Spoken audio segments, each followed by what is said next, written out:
सुप्रभात छात्र माने आज आउ गोटे कालांश को तुम मान स्वागत। यार पूर्व कालांश रे आमे सीता यहा वनगमनम प्रथम श्लोकटी भल भाव आमे पढ़ी। मोर आशा तुमे माने निहाती ताकू खातारे लिखिथिबो एवं भल भाव अभ्यास करिथिबो। आज आमे द्वितीय श्लोकटी पढ़िबा। मु प्रथमे श्लोकटी को तुम मानक पे आवृत्ति करि नउछि, तम माने मध्य मो सहित आवृत्ति करिवो। प्रथमे सुनि नियो केमति करूछि, तापरे मु जेतेबेले सेकेंड टाइम आउ थरे पढ़िबी तुमे सेतेबेले मो सहित आवृत्ति करिवो। अथ सीता समुत्पत्य वेपमाना च तं पतिम् अपस्य शोक संतप्तं चिंता व्याकुलितेन्द्रियम्। एबे पिला माने मो संगरे तुम माने गाओ। अथ सीता समुत्पत्य वेपमाना च तं पतिम् अपस्य शोक संतप्तं चिंता व्याकुलितेन्द्रियम्। एबे आमे संधि विच्छेद गुडी को देखिबा। संधि विच्छेद गुड पिला माने मु तुमको कहिथिली कि जो शब्दटी को हमको संधि विच्छेद करबाको थिबो ताको आमे जदि टिके धीरे धीरे पढ़ी नबा ताहले सेटा संधि केमिति विच्छेद हबो कोठी हबो हमको टिके जणा पड़ी जिवो। जेमति कि देखो प्रथम शब्दटी होउची समुत्पत्य। समुत्पत्य सम उत्पत्य एमती होउची ना, शोभा जाउची धीरे धीरे पढ़िले। समुत्पत्य सम युक्त उत्पत्य। से भला देखो गोटे शब्द अछि पिला माने अपस्य शोक संतप्तम। अपस्यत युक्त शोक संतप्तम चिंता व्याकुलितेन्द्रियम। चिंता व्याकुलित युक्त इंद्रियम। ए भले आमे संधि गुडा को जानिबा। एबे आमे प्रकृति प्रत्यय देखिबा पिला माने। मु आगुर तुम मान को कहिछि पिला माने जे प्रकृति प्रत्यय पाई हमको गोटिए धातु दरकार आ गोटे प्रत्यय दरकार आउ किछि जगह रे गोटे गोटे उपसर्ग रहिबो। उपसर्ग 22 गोटी मु तुमको कहिछि नवम श्रेणी ग्रामर बहिर पृष्ठा 7 रे 12 नंबर पॉइंट रे तुमे उपसर्ग गुडा को पाइबो। 22 गोटी उपसर्ग को भल भाबरे मन रखिबो, तुमरो बहुत काम रे आसीबो। प्रकृति प्रत्यय केमती होउछि देखो। समुत्पत्य सम उपसर्ग उत उपसर्ग पत धातु ल्यप प्रत्यय। सम युक्त उत युक्त पत युक्त ल्यप समुत्पत्य। वेपमाना वेप युक्त सानच युक्त टाप। टाप एठी पिला माने स्त्रीलिंग करबा पई लागिला। वेपमाना वेप युक्त सानच हैला। सानच प्रत्ययांत जते मान रहिबो तेते सब सानच प्रत्यय लागिबो। शोकः सोच युक्त घय। सोच होउची धातु, घय होउची प्रत्यय। संतप्तः सम उपसर्ग तप धातु त प्रत्यय संतप्तः। व्याकुलितम बी उपसर्ग आंग उपसर्ग कुल धातु त प्रत्यय। ए भले पिला माने प्रकृति प्रत्यय इस श्लोकट रे जहा थिला आमे एबे जानि गले। एबे पिला माने आमे सकारण विभक्ति देखिबा। सकारण विभक्ति रे जे कोनोसी गोटिए वाक्य देइथिबो, वाक्य तळे जे कोनोसी गोटे शब्द तळे अंडरलाइन हेथिबो, रेखांकित पदटी को विभक्ति रे अछि एवं सेटा काहे कि से विभक्ति हेछि एतिके हमको उत्तर दबा को थाए। सकारण विभक्ति देखिबा केमती होउछि। सीता गोटिए शब्द अछि श्लोक भितरे। सीताटा प्रथम विभक्ति रे रहिछि। आमे जानिछे समस्ते कर्ता ठारे प्रथम विभक्ति हुए, तेणु नियम एठी होछि कर्तरी प्रथमा। तापरे गोटे शब्द अछि तम आ गोटे मध्य पतिम। तम आ पतिम ए दुईटी जाक शब्द होछि द्वितीय विभक्ति रे रहिछन्दी।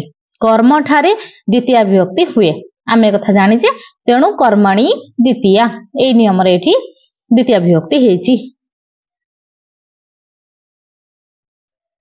एबे आमे पिला माने देखिबा समास केमती होउची। ए श्लोक भितरे थिबा शब्द गुडीको केउ समास रे रहिछि एवं केमती हेछि देखिबा। गोटे शब्द अछि शोक संतप्तम। शोक संतप्तम ए शब्दटी निजे द्वितीय विभक्ति रे अछि। शोकेन संतप्तः तम ए जो तम टी लागिला द्वितीय विभक्ति रे रहिथिबारु एपटे तम लागिला। शोक संतप्तम एपटे तम टी लागिला। शोकेन संतप्तः एटा तार विग्रह वाक्य। तृतीय तत्पुरुष रे रहिछि। केमती पिला माने ना शोकेन तृतीय विभक्ति रे रहिछि। तत्पुरुष समास रे पिला माने प्रथम पूर्व पदटी बा प्रथम पदटी जो विभक्ति रे थाए ताकू नेइकरी आमे से समास बोली कहू। जेमते एटा तृतीय विभक्ति रे रहिछि शोकेन, तेणु आमे याको तृतीय तत्पुरुष समास बोली कहिले। पिला माने समास जदि तुम माने भल से बुझिबाकू चाहंजो ताहले मोर अलगा गोटे वीडियो रहिछि समास, सेतरे तुम माने देखि परिबो जायकि। चिंता व्याकुलितम, चिंतया व्याकुलितम तृतीय तत्पुरुष रे रहिछि। चिंता व्याकुलितेन्द्रियम, चिंता व्याकुलितानि इंद्रियाणि यस्य सह बहुब्रीहि समास रे रहिछि। पिला माने तुम ए सब को खाता रे लिखिबो, तुम माने पढिबा पय सुविधा हबो बोली मु देवनागरी अक्षर सहित ओडिया अक्षर मध्ये लिखिछि। तुम माने याको खाता रे लिखि के अभ्यास करिवो।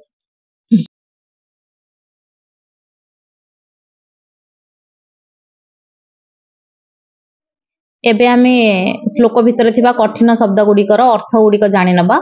समुत्पत्ति गोटे शब्द अछि जहार अर्थ कि उठी। समुत्पत्ति असमापिका क्रिया गोटे उठी। बेपमाना थरी थरी, बेपमाना स्त्रीलिंग रे रहिछि, तेणु एठारे सीता थरी थरी। च च अर्थात ओ, आमे जेमति पिला माने ओडिया रे कहूचे राम ओ श्याम, किंतु संस्कृत रे चटा रामः श्यामः तापरे च लागिबो, रामः श्यामः च। अपश्यत, अपश्यत होची गोटे क्रियापद लंग लकार रे रहिछि दृश धातु। यार अर्थ होची देखिले। किए देखिले ना आमे तले अर्थ जानिबा तले जानि परिबा किए देखिले। शोक संतप्तम माने शोक माने जानिचो पिला माने दुख, संतप्त माने जर्जरित हवा, दुख रे जर्जरित बा दुख रे भांगी पड़िथिबा, शोक रे संतापित होइथिबा।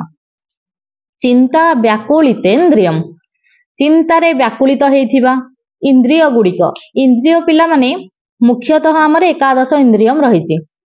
एकादश इंद्रियाणि, सेथिरे पांचटी ज्ञानेन्द्रिय, पांचटी कर्मेन्द्रिय एवं गोटे मन।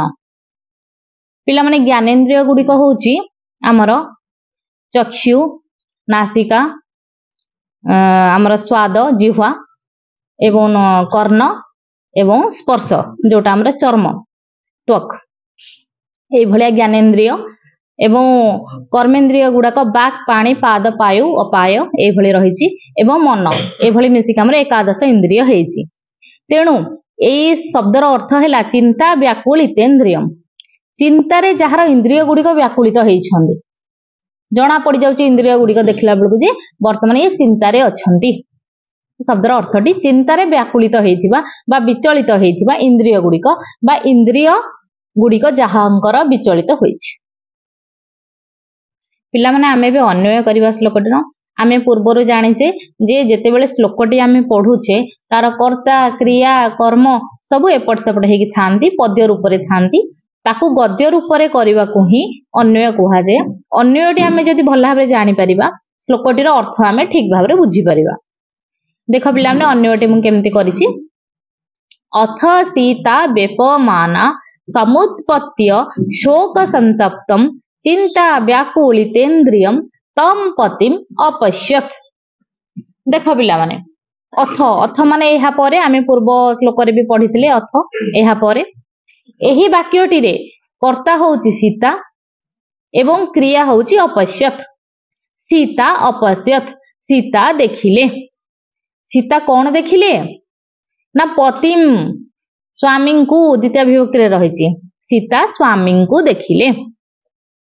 स्वामींकर गुड़ाए विशेषण पद इथिरे रहिछि। को भलिया स्वामी ना शोक संतप्तम चिंता व्याकुलितेन्द्रियम तम, ए सब गोटे गोटे विशेषण पद कहार ना पतिम्र। को भलिया पति, को भलिया स्वामी को देखिले ना शोक संतप्तम दुख रे भांगी पड़िथिबा स्वामी को देखिले। पुणी केमितिया स्वामी को देखिले ना चिंता रे व्याकुलित हो जाइछि जहांकर इंद्रिय गुडिक, सेही भलिया स्वामी को तांकु से देखिले। अच्छा, सीतांकर मध्य गोटे विशेषण पद रहिछि बेपमाना, स्त्रीलिंग रे रहिछि बेपमाना। तेणु बेपमाना माने कोन ना थरी थरी।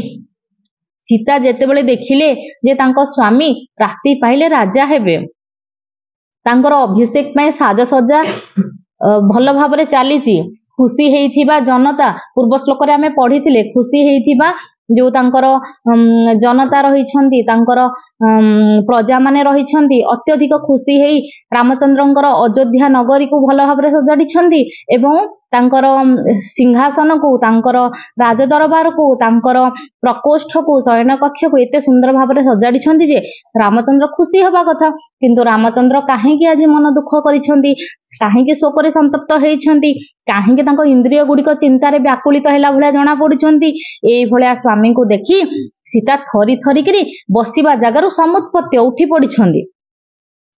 आउ थे श्लोकटर अर्थ भल भाव बुझा अथ सीता एहापरे सीता अपश्यत देखिले एहापरे सीता देखिले क्या देखिले ना रामचंद्र को देखिले रामचंद्र को कौ भली अवस्था देखिले ना रामचंद्र को दुखरे भांगी पड़ी अवस्था देखिले एवं चिंतार जहांकर इंद्रिय गुड़िक पिला माने आमर तले मन दुख थाए आम इंद्रिय गुड़िक देखिले जना पड़ जाए आम मन दुखरे अच्छे जमीक आम आखि आम जब मन दुखरे अच्छे आम कांदीचे आम मुह को देखिले आम आखि को देखिले जड़े कहीपर आम मन दुखरे अच्छे रामचंद्र इंद्रिय गुड़िक सब व्याकुलित होती दुखरे से भांगी पड़ी चिंतार मुहटी झाउली पड़ी मन दुखरे से मुह पोती पोती प्रकोष्ठ भीतर को प्रवेश कर रामचंद्र को देखी सीता प्रकोष्ठ भीतर बसी एवं खुशी होतिले किंतु जेतेबेले रामचंद्र को यही भली अवस्था देखिले हठात से उठी पड़ी थरीबा को लागिले जे कौन है स्वामी बोली पिलाने मु भावुची तुम मैंने श्लोकटी भल भाव बुझी पारिथिबो या परे आमे यार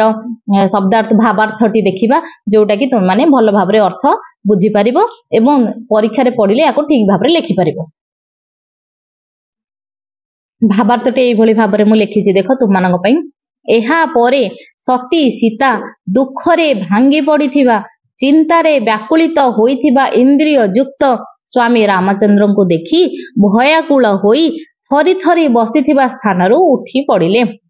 पिला माने द्वितीय श्लोकटी आज सरिला पुणी परवर्ती पीरियड रे तृतीय श्लोकटी आमे पढ़िबा एवं भल भाव बुझिबा। सेतबेला पर्यंत धन्यवाद।